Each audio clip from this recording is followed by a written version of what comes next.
My name is Jennifer Huddleston Kelly, and I am an alcoholic. Hi, I've been kept sober since December 5th of 92, and that's my miracle. And my home group is the Legacy Group here in Plano, Texas.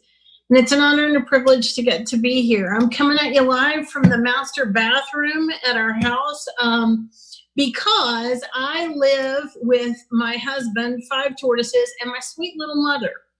And so we have little ears around, and there are parts of my talk she does not want, nor does she need to hear. And so I sequester myself in the master bath when I do my talks. And all she knows is that I get really animated when I talk. She can tell when I'm giving an AA talk. I really do appreciate that we're having these meetings online and that there are meetings available for us during this time, because I'm one of those people who really cannot. I can't justify not social distancing at this time because of my living situation. And I'm so thankful that we have this technology. I was thinking earlier this week when I got sober, we had dial-up AOL, and we would have been so screwed. It would have taken us 6 weeks to have one meeting. And so I'm really thankful that, you know, of course this is different. But it allows us some connection, and I can't imagine how isolated I would feel if I didn't have these meetings right now. I also want to wish everybody a happy Father's Day. And I know for a lot of people, that's a mixed bag of nuts kind of day. You know, some of us have a lot to celebrate, and some of us are suffering a loss, or still struggling with ambivalent feelings towards our parents. And so I hope that you have found a way to honor those who are your fathers or who have acted as fathers in your lives. I think that's another thing that I love about AA is that I have a family of birth and a family of choice, and both take care of my needs in a really special way. So I'm supposed to tell you what it was like, what happened, and what I'm like now. And I'm just going to tell you right now, I am so over my freaking talk. I've been talking 3 and 4 times a week. And so it's been all Jennifer radio. I am taking July off to just go to meetings. But I hope that somewhere in what I share, you can hear my gratitude for Alcoholics Anonymous and how I came to believe in a power greater than myself, who I thought had given up on me. I was born at a very early age on November 16th of 1966. I was born to a football coach and an English teacher. My birthday is 111666 for you Revelations fans, and I always felt like that should have been a sneak preview for my mom and dad on what to expect. My parents were super straight people, like super straight people. We weren't allowed to say but growing up. I mean, there was no drinking, no smoking, no cussing, no nothing at my house. My parents went to work and they went to church, and they did the right thing even when nobody was looking. And when I say that, I don't want it to sound like, you know, they preached against the evils of drinking. It really wasn't a part of what we did. And as far as I knew, it wasn't a part of the families around me. Now, I was probably wrong about that, but it just wasn't a thing until it became a thing with me. And so I grew up in this family, and I was healthy and happy and wanted and loved. And yet I felt like a gigantic weirdo, and I've felt like a gigantic weirdo for as long as I can remember. I was filled with self for as long as I can remember, and I was comparing my outsides.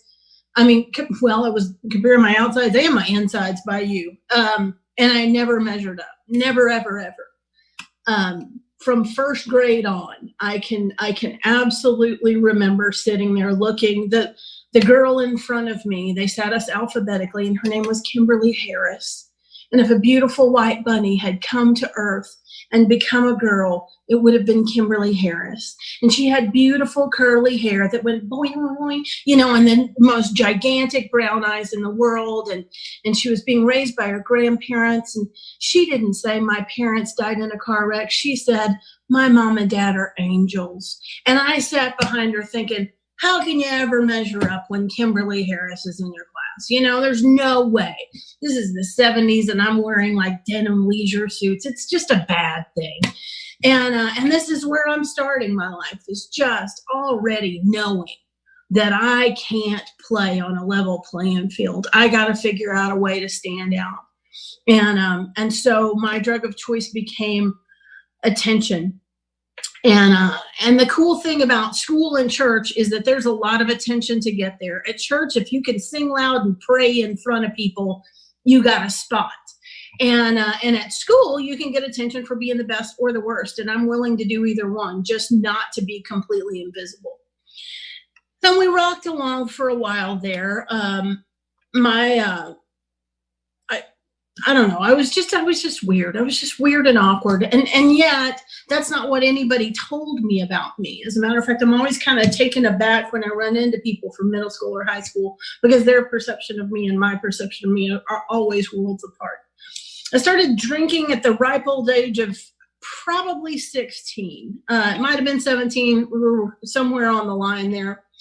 And my drinking began with a boy, because boys and drinking go together like peanut butter and chocolate as far as I'm concerned. I love boys. I don't care what you heard. There was a little flannel phase there for a little bit, but I really like boys. My problem is I scare the fish. I hit puberty in like 3rd grade, and boys discovered me in like 2007. So there was a really awkward time where I was the pursuer and not being pursued.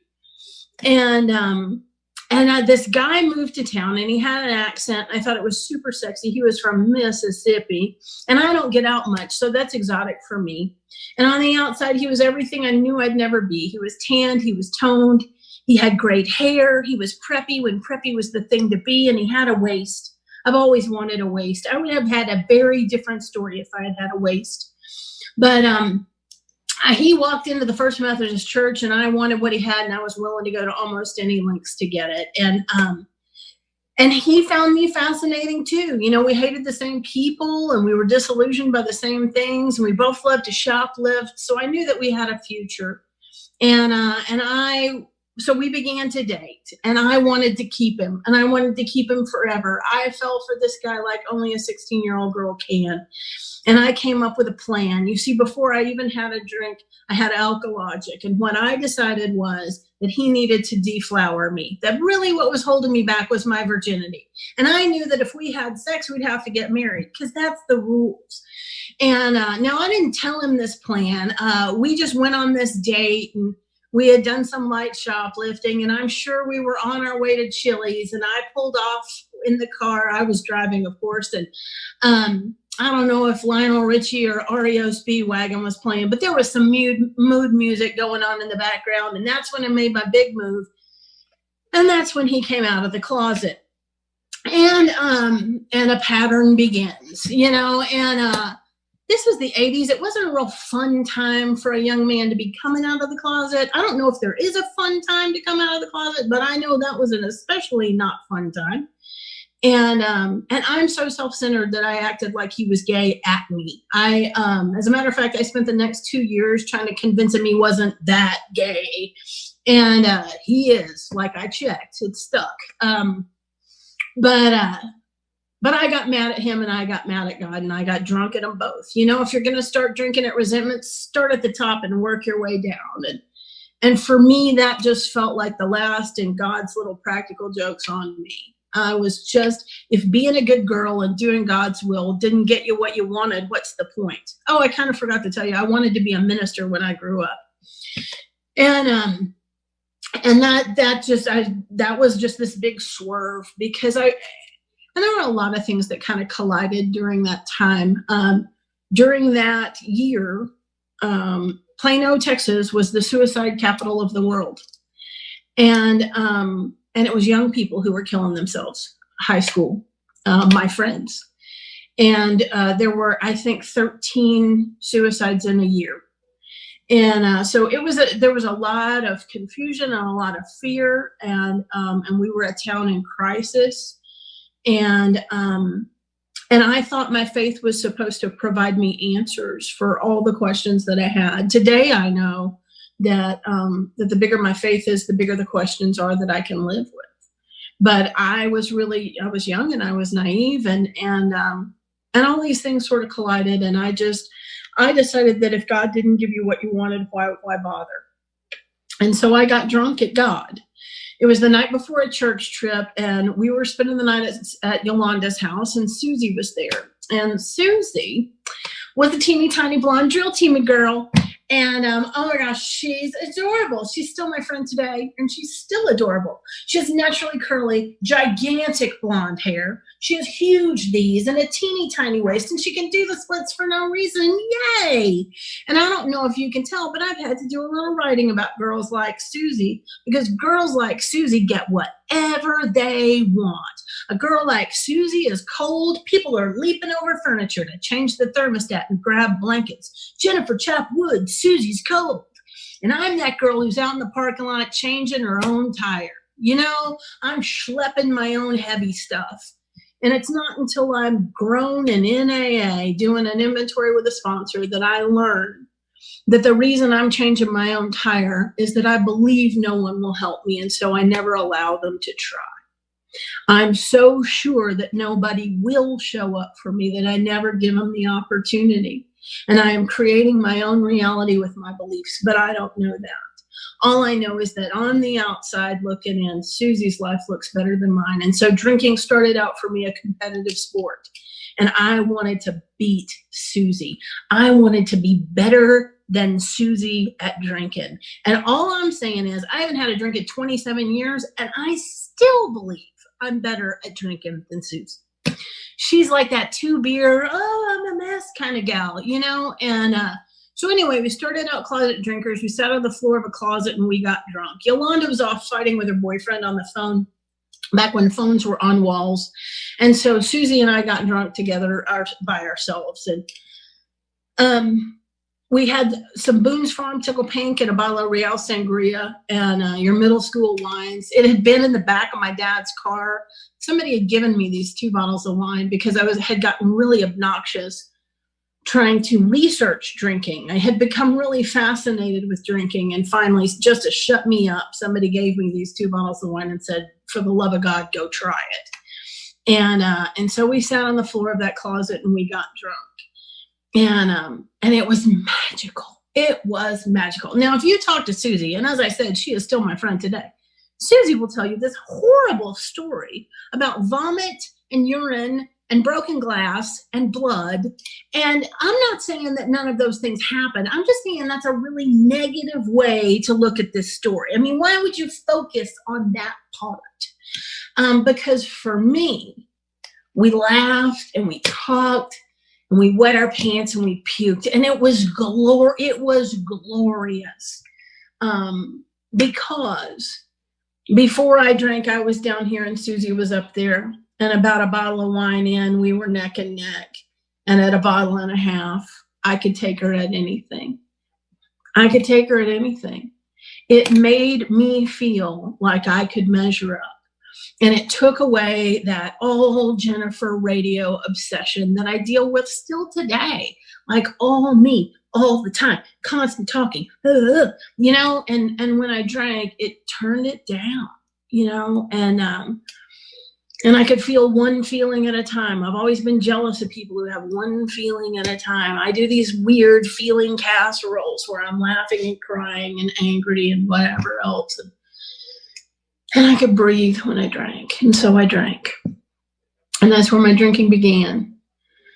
And gradually things got worse because it just can't ever stay that way. It just can't ever stay that way. For a while in high school, I could drink every now and then, and it was just okay. I wasn't full-blown obsessed. I mean, I really liked it. I was setting goals pretty early on, like I'm going to be able to drink a 6-pack and not puke and not get in trouble. That's goal number 1. I remember that vividly because it's probably the last goal that I set and accomplished. But you know, I was already compromising things pretty quickly.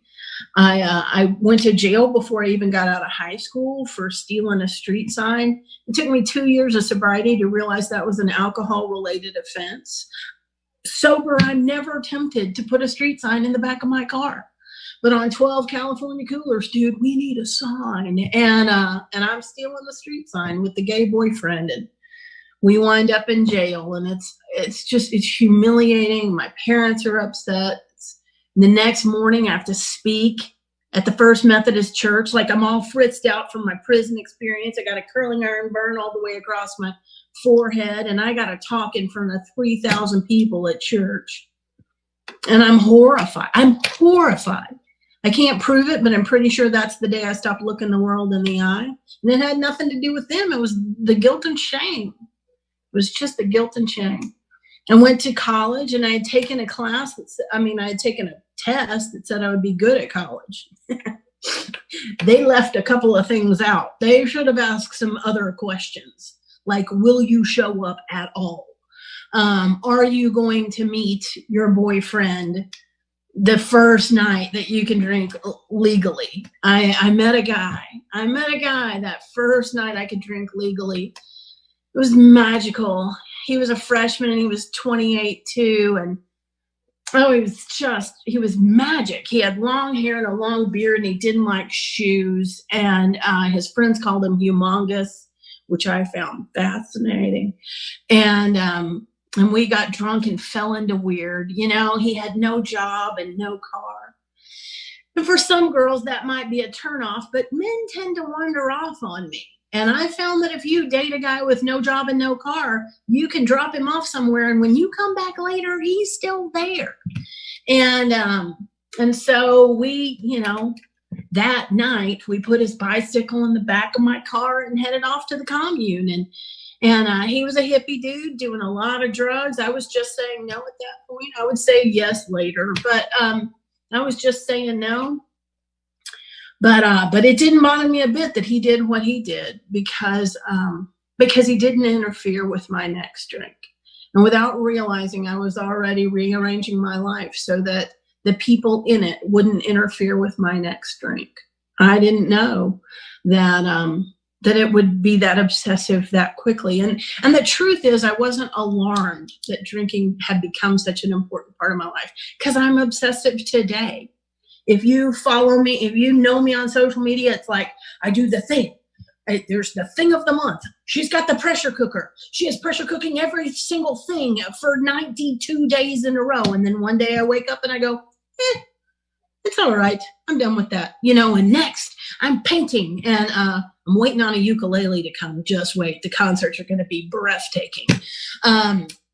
It's in a dock somewhere in California. Maybe somebody can find my ukulele. It's hung up somewhere in California. But anyway, so obsessions didn't disturb me, because I've always been that way. I get this idea of something that's going to make me all right, okay, whole and complete.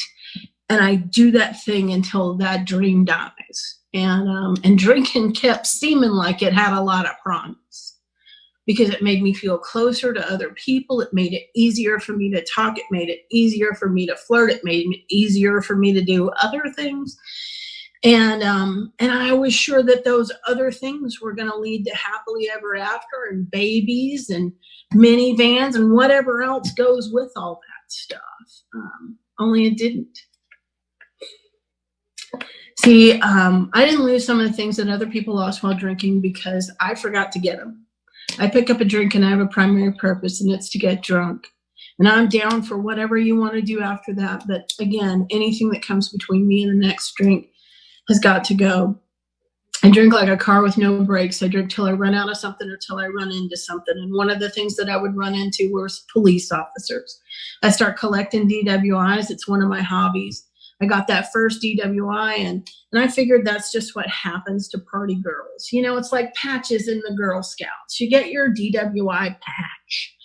I've got a whole bunch of these for women. Like if you go home with a guy and the next morning you realize he has one fewer limbs than you remember him having the night before, you get your prosthesis patch. And anyway, I could do an hour on those deals. But so I got my DWI patch, and I go get an attorney. He works out of his garage because that's the guy I can afford. And I begin to explain to him what's happened. And he says, Jennifer, when they pull you over again, here's what I want you to do, which I thought was the weirdest thing for him to say, because I already had my DWI patch. And I realized leaving his garage that I hadn't explained to him that I had a really solid plan not to get in any more trouble. I was going to be more careful. Now that's the kind of plan that drives Al-Anons nuts, because they can see right away the flaw with the plan, but I couldn't.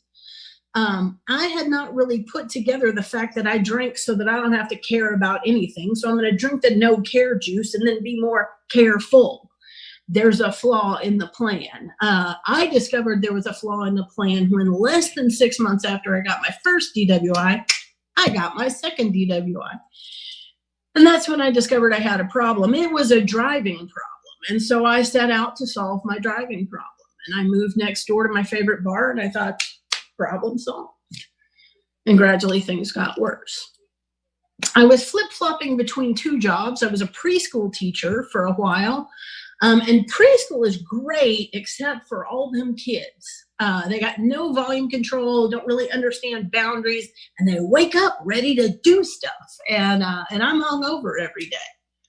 And so I'd be working at that daycare, and they'd start to get really rigid about wanting me there every day, fully clothed, ready to function in the morning, which seemed kind of extreme. And so right before I would get fired, I would quit and I would go work at the pool hall. I was at first a cocktail waitress and moved promptly up to bartending, because drunks and 4-year-olds are pretty much the same thing. I was highly qualified for this job. But then things would start getting out of hand at the bar because there were no bumpers to kind of keep me in between the lines. And I'm drinking and doing other stuff all night and all day, and that sort of gets out of control, and I'd go back to the daycare, and gradually things got worse. I got engaged 7 times but never married, because I'm not really a closer. And when I say engaged, it's not like, 7 guys got on their knee with a ring in their hand. I don't really require that kind of commitment. If some drunk dude in a bar said, you know what we ought to do, I counted it and I started practicing calligraphy for the invitations. I'm so good at relationships, we did the divorces before the weddings. And because even in a blackout, guys can remember fight or flight, and we fought and they flew.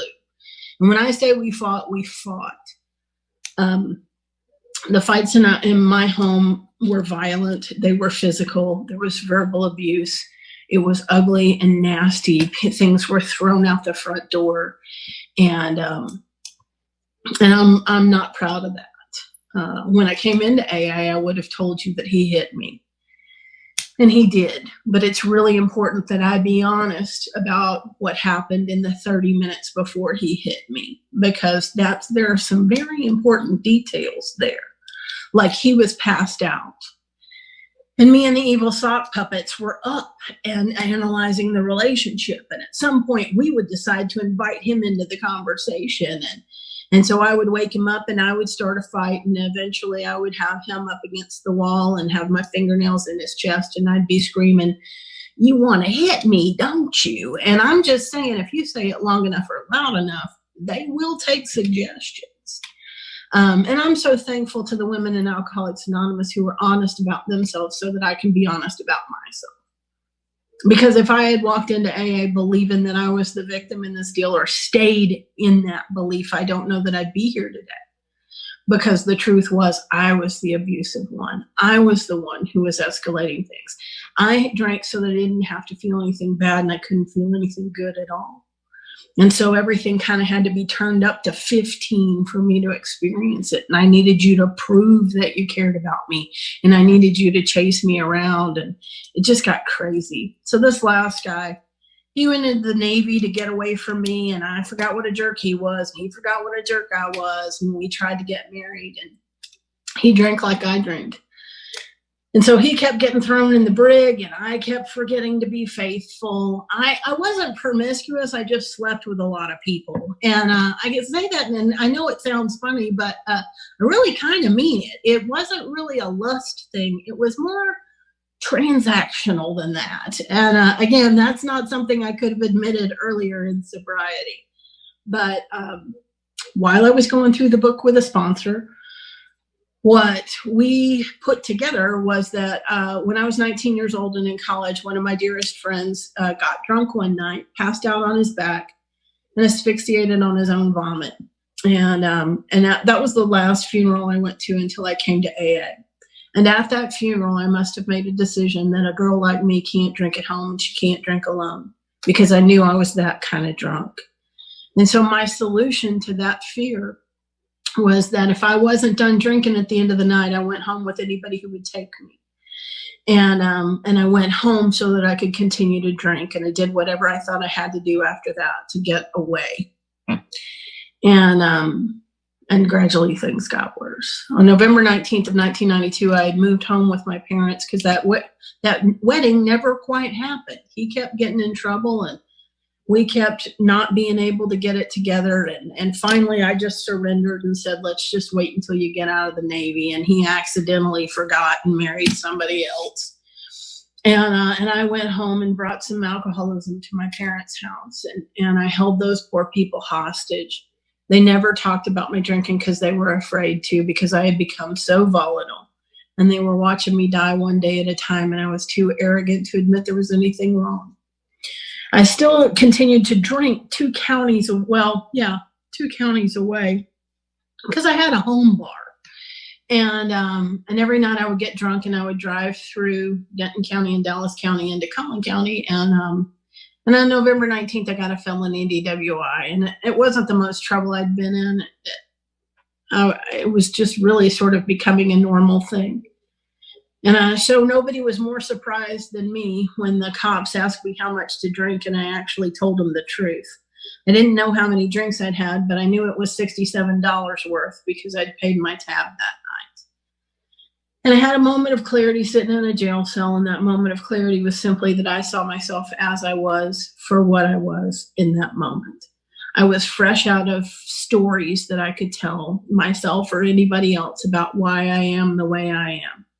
I drink because it's the only way I know how to get through the day. And while I know that I drink too much too often, I also know that I can't swear to me, God, or anybody else that I won't do it again, because if there's one thing you can count on, it's that I will do it again. And I said a prayer in that jail cell, and I asked for help, and I meant it right up until they let me out. And when I got out of jail, I waited. Instead of running into that AA meeting the very first minute that I could, I waited and I thought about it. And I thought about it and I thought about it. And I drove around a group and I sat at home and practiced saying, my name is Jennifer and I'm an alcoholic. You know, it was awful. It was awful. I had no solution. I was in a lot of trouble. I had gotten a felony and I was a preschool teacher and a bartender, and neither seemed like a really good idea. You know, they sort of frown on felons watching little children. And I knew I didn't need to be bartending. My attorney had told me I was going to do a year in jail, and I'm not good at jail. I am good at a lot of things, like eating carbs and air conditioning, but I am not good at jail. I am not tough. My weapon of choice is projectile weeping.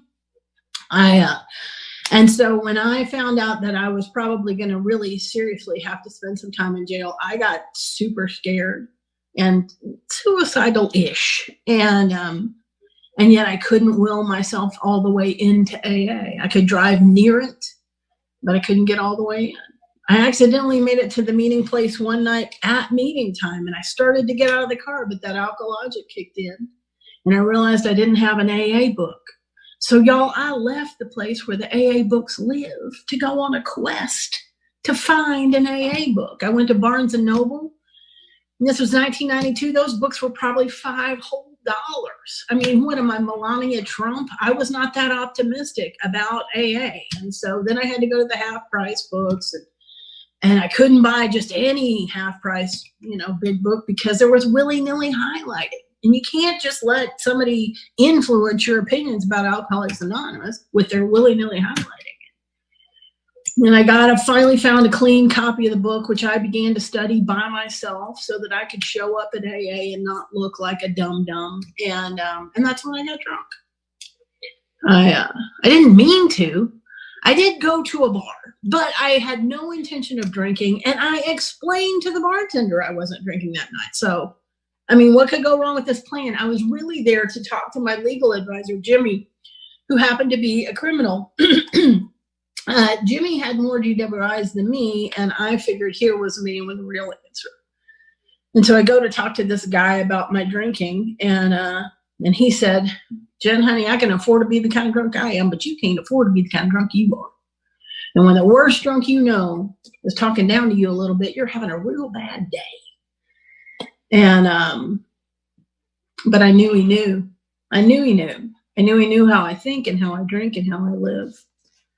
The other thing that happened was that at some point there were drinks in front of me, and at some point I drank them. I don't remember ordering them, and I don't remember drinking them. I remember looking down and seeing the empty glasses. Because drinking for me is as normal as breathing air, and it terrifies me that I don't have to want to drink or intend to drink or plan to drink to drink. I'm alcoholic. I will drink. Unless something is in between me and a bright idea, I will go with the bright idea every single time. And that's when I walked into Alcoholics Anonymous. When I drank against my will, I became convinced that I could never get or stay sober by myself. And so I went to AA, and I came in on a Friday night at a late meeting, and they turned out the lights and they lit the candles, and I knew I was in a cult, and it didn't matter because I had nowhere else to go. And those people were tremendously kind to me. I didn't understand most of what they were talking about, but about halfway through the meeting, this old guy with a beard like ZZ Top began to share. He wore bib overalls, and I really liked that look. And he said, I didn't know I was an alcoholic. Hell, I just thought I was thirsty. And it was the first thing in the whole meeting I could relate to. And he said, my problem is the more I drink, the thirstier I get. And that begins with the very first drink. And when he explained that, it's like the skies opened up and the angels sang, because he solved a mystery for me. I'm a bar drinker and a bar drunk, and I study bar drinkers and bar drunks. And some of them, their watch tells them when to go home, and they get up and they go home. And I don't understand why they would do that. And I don't understand how they can do that. But Gene explains to me why somebody like me can't. The more I drink, the thirstier I get. It begins with the very first drink. And so for a drunk like me, the whole ball game is figuring out how not to take that first drink. And what Gene told me was that we get a spiritual advisor. We call them sponsors here. And that sponsor will help us take 12 spiritual principles and apply them in our life. And if we're really good, we get to apply some other ones too. But let's just start with the first 12. And he said that somewhere in this journey with those 12 principles, that he had developed a relationship with a higher power he chose to call God. And he said, since he developed that relationship with God, he hadn't been thirsty in a real long time. And I wanted what that guy had, and I was willing to go to any lengths to get it. At the end of the meeting, they gave me some hugs and a packet and a chip, and they told me to go to Denny's, and I went. And I went to Denny's because I thought that's where you filled out the paperwork to join AA. I did not fill out any paperwork that night, but I will say I do think it was AA orientation. I learned that you guys laugh at things that are not funny. You share things you should not share, especially not in public. I don't know why they call us anonymous, because you have no volume control and you say things like, isn't that just like an alcoholic? And I'm horrified. But what I saw there is what I see here. It's what I see in AA groups all over the place. It's a fellowship of friendliness and an understanding that's indescribably wonderful. And before you have a God of your own understanding, we have that. Your kindness was God as I understand him.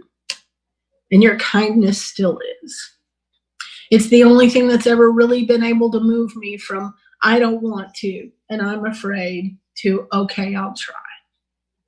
And you were kind to me, so I went home and I prayed to a God that I knew had given up on me, but I prayed anyway. And that gave me just enough oomph to go to work and to get to the next meeting that I could get to. And when I walked into that next meeting, the right guy walked up and said the right thing. He said, your name's Jennifer, isn't it? And I said, why, what have you heard? And he said, did you drink today? And I said, no. And he said, welcome to your second day of sobriety. And he set the hook. And the big deal was not that he knew it was my second day of sobriety. The big deal was that he knew my name. He remembered my name. And that was huge. And I started falling in love with you weirdos right then. And you became my friends. And I went to meeting after meeting after meeting because you were better than anything on TV. There was something just absolutely magnetic Today, I know it was the power of God through your loving kindness. But I didn't know what it was. I just was fascinated that you people could talk about whatever you wanted to. And you didn't seem afraid, and you didn't seem ashamed, and you seemed to be all right in your own skin. And I wanted that. I got a sponsor because you bullied me into it. You know, if you hang around long enough, it's just, yes, Roger, yes, Roger, come to the women's meeting. You know, there's just, was it Norm? He used to say it's like being kicked to death by a rabbit. Just, you know, it's just this gradual erosion of your will. And so I got a sponsor, not because I wanted one or knew what one was or thought that I needed one or intended on using one. I just did it because you weren't going to shut up until I did. So I got a sponsor, and I called her answering machine every day. God, this sounds so old. I was young when I came into AA. Be careful. But I would call her answering machine every day while she was at work, because she just said, call her every day. She did not say, call when I am home. And so I'd leave these sort of frantic messages and then hang up promptly. And one day she was homesick and scared the snot out of me, because then I had to talk to her. And we worked the steps. She knew how to work, but she didn't know how to work them very well. And that's okay. I did what she told me to do when I got to stay. But I figured out that I wanted what you had, and I wasn't getting it. And I found a sponsor who seemed to have a big book strapped to her leg. And, you know, she just, man, she knew where everything was in that thing. Just right away, I would share something dumb in a meeting, and she'd whip out that tiny big book. They had just come out with the little purse-sized ones. And it seemed like every woman in AA had 3 of them in their purse. And this lady was just relentless with her little big book. And I asked her how you find a sponsor, and she whipped out that little big book, and I knew it wasn't in there, and she found it. And she read the part that says that the man who is making the approaches had the same difficulty, that he obviously knows what he is talking about, that his whole deportment shouts at the new prospect that he is a man with a real answer. And she was a woman with a real answer, because she had found herself in the pages of Alcoholics Anonymous. And she sat down, and we read the big book, and I began to find myself in the pages of the book Alcoholics Anonymous. I saw things that I never saw reading the book by myself. And I related to things that I never had. And she asked me questions so that I could have an experience in Alcoholics Anonymous. And I did an inventory, and we got some of those secrets out. And I have continued to.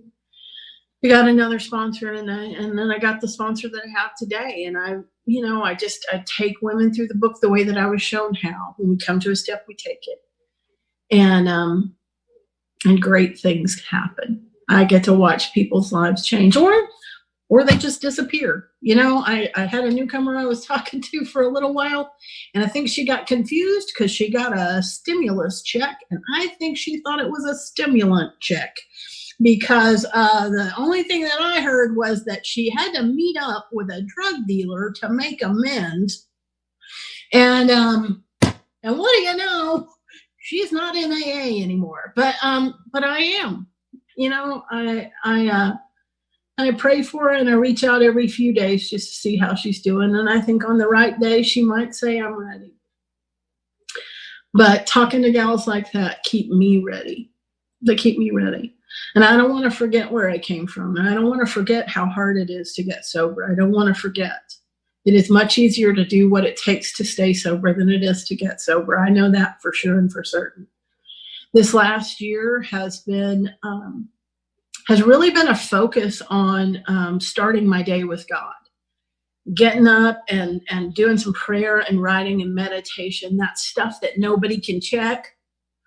I've started really, really, really doing it, like really doing it. And you can check, like, you know, now I know, you know.